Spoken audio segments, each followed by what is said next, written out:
स्वागत है दोस्तों एक बार फिर से आपके अपने YouTube channel learn about medicine में, जहां आप पाते हैं दवाइयों के बारे में संपूर्ण जानकारी। दोस्तों, रोटाकेप, जिन्हें हम सूंघने वाले कैप्सूल भी कहते हैं, यह एक विशेष प्रकार के कैप्सूल होते हैं जिनको एक मशीन की सहायता से फोड़कर सूंघा जाता है। इन कैप्सूल का प्रयोग श्वास संबंधी समस्याओं को ठीक करने के लिए लिया जाता है और जिस मशीन से इस कैप्सूल को फोड़ा जाता है उसे रोटाहेलर कहते हैं। यह रोटाकेप DPI dried powder for inhalation भी कहलाते हैं। यह रोटाकेप कौन कौन से प्रकार के होते हैं, कब किसे प्रयोग लिया जाता है, ज़्यादातर डॉक्टर किन रोटाकेप्स का प्रयोग लेते हैं, इनको लेने का सही तरीका क्या है और क्या ये लेने से कुछ नुकसान करते हैं, इसको लेने से फेफड़ों में छेद हो जाता है। तो यह सभी बातें इस वीडियो में हम जानेंगे। इस वीडियो को बिना स्किप के अंत तक देखें। मैं हूं आपका होस्ट मोहित आदिज, आप देख रहे हैं अपना YouTube channel learn about medicine. चलिए आज से कुछ नया सीखते हैं।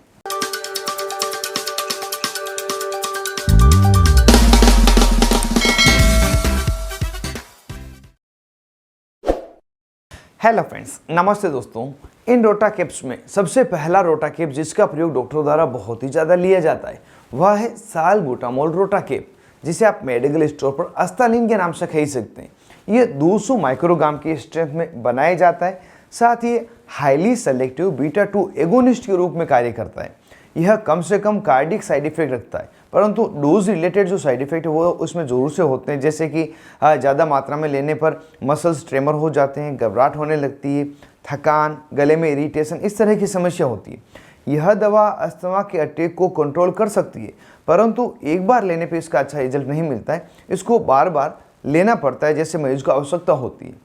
दूसरा है फॉर्मेट्रोल रोटाकेप, जिसको आप फोराटेक रोटाकेप के नाम से मेडिकल स्टोर पर खरीद सकते हैं।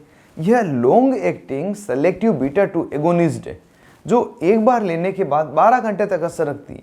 सालबुटामॉल से अगर इसको कंपेयर करें तो यह फास्ट ऑनसेट ऑफ एक्शन रखता है, मतलब लेने के बाद तुरंत ही कार्य करता है।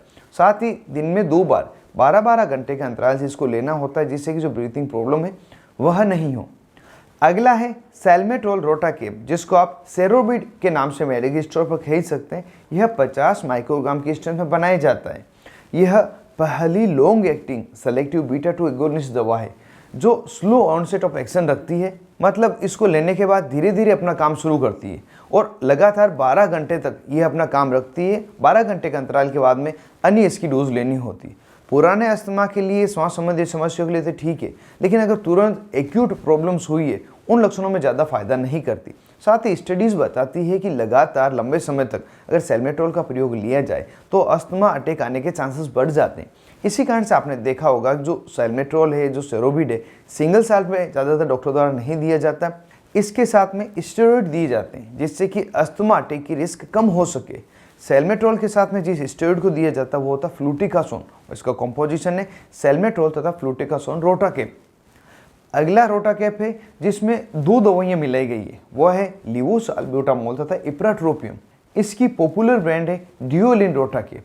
इसमें जो लीवोसाल्ब्यूटामॉल है यह साल्बुटामॉल का ही लीवोरोटेटरी फॉर्म है जो साल्बुटामॉल से मोर इफेक्टिव, मोर पोटेंट है। साथ ही जो इप्राट्रोपियम है यह शॉर्ट एक्टिंग दवा है जो 15 से 30 मिनट में अपना असर बता देती है और लगभग 5 घंटे तक अपना असर रखती है। अन्य दवाइयाँ 12 घंटे के अंतराल में लेनी होती है, लेकिन ये शॉर्ट एक्टिंग है, जल्दी अपना असर खत्म कर देती है। यह लंग्स में जो मीडियम तथा लार्ज एयरवेज है इनको खोलने का कार्य करती है, जिससे सांस लेने में आसानी हो। अगला रोटाकेप जिसको डॉक्टर ज़्यादा एडवाइज करते हैं वह है एरोकोट रोटाकेप, जिसमें लीवोसाल्बुटामॉल के साथ में बिक्लोमेथासोन मिलाया जाता है। ये दोनों 100 माइक्रोग्राम में होते हैं। यह एयरवेज के मसल्स को रिलैक्स कर देते हैं, जिससे कि एयरवेज का डायमीटर बढ़ जाता है और सांस आसानी से आती है। और इसमें जो बिक्लोमेथासोन मिलाया गया है यह स्टेरॉइड है और यह अस्थमा की रिस्क को कम करने के लिए मिलाया गया। Last but not the list, फोराकोट रोटाकेप। यह 2 अलग अलग स्ट्रेंथ में अवेलेबल है, जिसमें 200 माइक्रोग्राम तथा 400 माइक्रोग्राम का होता है और जो 400 माइक्रोग्राम का उसमें फोर्ट लिखा जाता है। इसमें जो दवाइयाँ मिलाई जाती है वो होती है फॉर्मेट्रोल तथा बुडेसोनाइड। फॉर्मेट्रोल को के बारे में हमने शुरुआत में जाना ही था कि ये एक लॉन्ग एक्टिंग दवा है जो साल्बुटामॉल से फास्ट असर करती है। साथ इसका ऑनसेट ऑफ एक्शन भी फास्ट है, मतलब लेते ही तुरंत ही अच्छा असर कर देती है। और जो इसमें बुडेसोनाइड है यह हाई टॉपिकल तथा सिस्टमेटिक एक्टिविटी रेशियो रखता है। साथ ही इसका मेटाबॉलिज्म भी फास्ट है, इसलिए एब्जॉर्प्शन भी बहुत जल्दी हो जाता है। सीवियर केसेस के लिए इस रोटाकेप का प्रयोग डॉक्टर द्वारा लिया ही जाता है, क्योंकि सीवियर केसेस में तुरंत असर मिलना बहुत ज़्यादा आवश्यक है। तो इसकी ऑनसेट ऑफ एक्शन बहुत ज़्यादा फास्ट है, इसलिए सीवियर केसेस में इसका फायदा होता है। तो इस तरह से 5 से 6 अलग अलग प्रकार की रोटाकेप्स है जिसका प्रयोग ज़्यादातर डॉक्टर द्वारा लिया जाता है। अब यहाँ पर जान लेते हैं इन सभी रोटाकेप्स का प्रयोग लिया कहाँ पे जाता है। वैसे तो श्वास संबंधी समस्या में इसको दिया जाता है, लेकिन प्रॉपरली इसका यूज़ किया है तो इसका यूज़ अस्थमा के जो मरीज है जिनको सांस लेने में समस्या होती है, जो दमा के पेशेंट है, उनमें लिया जाता है। COPD chronic obstructive pulmonary disease जो लंग से जुड़ी हुई समस्या, इसमें भी श्वास संबंधी समस्या होती है, तब उसमें दिया जाता है।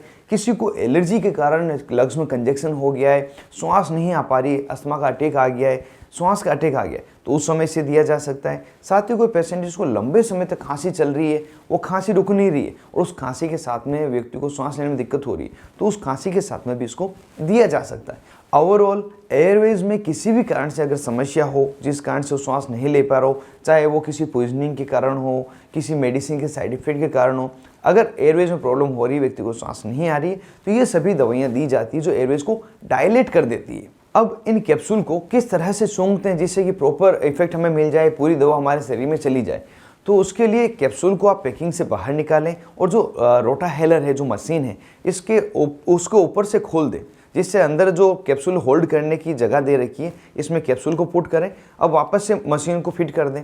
अब जब इसके ऊपर वाले पार्ट को आप घुमाएंगे तो आपको महसूस होगा कि एक पार्ट इस कैप्सूल पे टच हो रहा है। जब इसको प्रेशर से आप घुमाएंगे तो कैप्सूल को अंदर से तोड़ देगा। प्रेशर को घुमाने पर जब कैप्सूल टूट जाता है, इसके अंदर पाउडर हो जाता है। अब यह जो पाउडर, इसको हमें श्वास की सहायता से अंदर लेनी है। इसके लिए सबसे पहले जो आपके फेफड़ों में श्वास है उसको एक्सहेल करें, मतलब बाहर निकालें।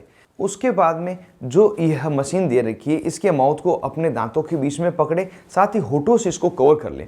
अब पूरी जो मात्रा है इसकी पाउडर की आप अंदर अपने फेफड़ों में खींच लें। खींचने के बाद आप अपनी श्वास को 5 से 10 सेकंड तक जितना आराम से हो सके रोकें, जिससे कि जो पाउडर है पूरी तरह से अपने लंग्स में चला जाए और अपना अच्छा असर बता सके। अगर थोड़ी मात्रा और इस पाउडर की मशीन में रह गई है तो दूसरी बार भी इसको खींच सकते हैं। मशीन को पूरी तरह से आपको खाली करना है। अब इस तरह से आपने इसको इनहेल कर लिया है तो सबसे पहला तो आपको काम करना है कि आपको जो पानी है उससे कुल्ला करना है, जिससे कि जो दवा का पार्टिकल्स मुंह में रहा है वह बाहर निकल जाए, दांतों में किसी प्रकार का नुकसान नहीं करे। उसके बाद में जो रोटाहेलर है इसको अच्छी तरह से पानी से धो दें, जिससे कि दवा की क्वांटिटी उसमें नहीं रहे, आगे उसमें कंटामिनेशन नहीं हो। तो इस तरह से इस कैप्सूल को पूरी तरह से लिया जाता है। इसको SOS जब आवश्यकता होती है उस समय लिया जा सकता है, और दिन में 2 बार या आवश्यकता होने पर दिन में 3 बार, जो शॉर्ट एक्टिंग दवाई अगर वो लिखी है तो भी लिया जा सकता है। अब सबसे बड़ा सवाल आता है, क्या ये रोटाकेप लेने पर कोई नुकसान करते हैं? क्या ये फेफड़ों में छेद कर देते हैं? तो ऐसा बिल्कुल नहीं है, बिल्कुल ही मिथ है। ये किसी प्रकार के फेफड़ों में छेद नहीं करते, कोई नुकसान नहीं करते, उल्टा कुछ फ़ायदा ही करते हैं।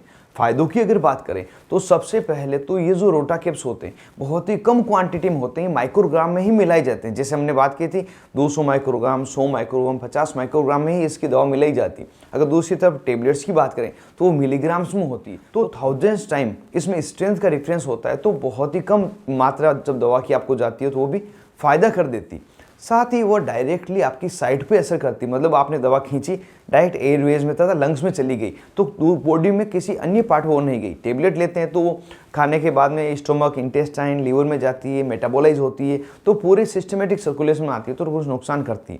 साथ ही रोटाकेप्स का जो साइड इफेक्ट्स है टेबलेट्स के मुकाबले बहुत ही कम होता है, क्योंकि यह रोटाकेप इनहेल करते हैं डायरेक्ट लंग्स में तथा एयरवेज में जाते हैं तो डायरेक्ट साइड पर असर करते हैं। तो इसका जो ऑनसेट ऑफ एक्शन है, जो कार्य करने का टाइम है, वो भी बहुत ही कम होता है। 10 सेकंड से लगाकर 30 सेकंड में अपना असर बताना शुरू कर देते हैं, और इन सभी रोटाकेप्स को यूज़ करना भी काफ़ी आसान होता है। इस तरह से ये रोटाकेप किसी प्रकार का नुकसान नहीं करते, फ़ायदा ही करते हैं। जो मिथ है इसको लेने पे आपके फेफड़ों में छेद हो जाता है, आपको सांस आना में समस्या होती है, इनको आप बिल्कुल नहीं मानने। अगर डॉक्टर ने आपको एडवाइस किया है तो उस रोटाकेप को आप लें, जिससे कि आपकी सांस संबंधी समस्या दूर हो जाए। तो दोस्तों आज का ये वीडियो था आपकी डिमांड पे कि सर रोटाकेप पे वीडियो बनाएं। यह वीडियो आपको कैसा लगा, क्या पूरी जानकारी आपको मिली, मुझे कमेंट बॉक्स में जोर से बताएं। आज के इस वीडियो में बस इतना ही। मिलते हैं किसी नए वीडियो में, नई दवा, नई टॉपिक के साथ में। तब तक के लिए स्वस्थ रहें और मस्त रहें।